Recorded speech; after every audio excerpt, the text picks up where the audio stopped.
Elektron kitoblar bor-ku. Bittasi aytyapti. Mani jiyanim Amerikada o'qirdi. Doktor. Lekin qimmatroq bo'lsa ham kitob sotib olardi. Ustozi nima debdi bilasizmi? Sani men bugundan hurmat qilishni boshladim. Bugundan boshlab alohida senga dars beraman. Nimaga desa, sen qimmat bo'lsa ham kitob sotib olasan. Biz buni tekshirib ko'rganmiz. Elektron kitoblar baribir boshda qolmaydi. 80% esdan chiqib ketadi. So'rab ham ko'rdim. 10 ta kitob o'qishdim, hech narsa xotiramda qolmadi. Kitob o'qib xotirada qolmasa nima kerak bu? Endi tasavvur qiling. Elektron kitob. Mayli kichkina broshurkalarni o'qirmiz. Lekin katta ensiklopediyalarchi. Ko'zi rasvo qiladi. Bizga bitta kitob o'qishimiz kerak emas, butun umr o'qishimiz kerak. O'shaning uchun yaxshi kitoblar.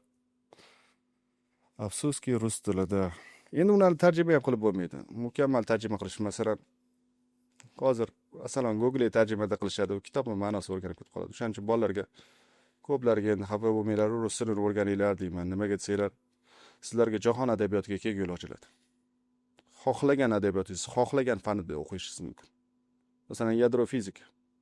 Oddiy rabochiy borib qarang. Ishlayotdi $500 dan. Yadro fizikada yaxshi o'qisa $35,000 bir oylik. $35,000. Lekin u 10 yoshidan 10 yil o'qishi kerak. O'sha kitoblar arzimagan pul turadi. Hatto 5,000 ga olishi mumkin, tekinga ham olishi mumkin.